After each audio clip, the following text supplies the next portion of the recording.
Παπαδόπουλος. Ανδρέας Παπαδόπουλος από την Αυγή. Κύριε Πρόεδρε, σχετικά με τις πυρκαγιές, είπατε χθες ότι η κυβέρνηση είναι στο παραπέντε να χρησιμοποιήσει ακόμα και προβοκάτσια. Μπορείτε να μας πείτε κάτι περισσότερο επ' αυτού? Νομίζω ότι οι σημερινές εφημερίδες έχουν τίτλο κεντρικό αυτό το ενδεχόμενο. Είδαμε να κατασκευάζονται φωτογραφίες εμπριστών. Όχι ότι δεν υπάρχουν εμπριστές. Είδαμε να κατασκευάζονται φωτογραφίες εμπριστών. Διαβάζουμε στις εφημερίδες να κατασκευάζονται μετανάστες ένοχοι.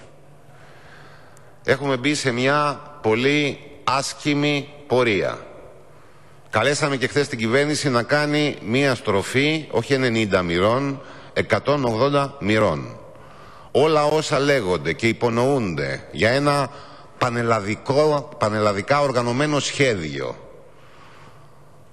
όλα όσα υπονοούνται για Τούρκους, για Αλβανούς, για Εβραίους, για εξάρχεια, αποσταθεροποιούν τη χώρα και αξιοποιούνται από την κυβέρνηση. Και θέλω να πούμε άλλη μια ακόμη φορά ότι θα έπρεπε τουλάχιστον μια κυβέρνηση σε μια τέτοια κρίση να αναλάβει τις ευθύνες της.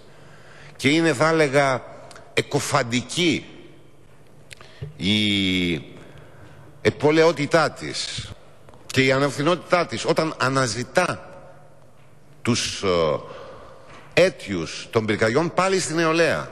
Όταν τα ίδια μέσα που χρησιμοποίησε ενάντια στο μεγάλο κίνημα για τα δημόσια πανεπιστήμια και το άρθρο 16 χρησιμοποιεί και σήμερα για να καλύψει τις ευθύνες της ενάντια στο μεγάλο κίνημα που γίνεται για το περιβάλλον. Ότι τι κάνετε? Είναι πίσω οι κουκουλοφόροι, είναι οι παρυφές των κουκουλοφόρων, είναι όσοι βρίσκονται παραδίπλα, είναι ο συνασπισμός ριζοσπαστικής αριστεράς. Είπαμε και χτες ότι ως εδώ, και πιστεύω ότι έχουν αρχίσει να το καταλαβαίνουν.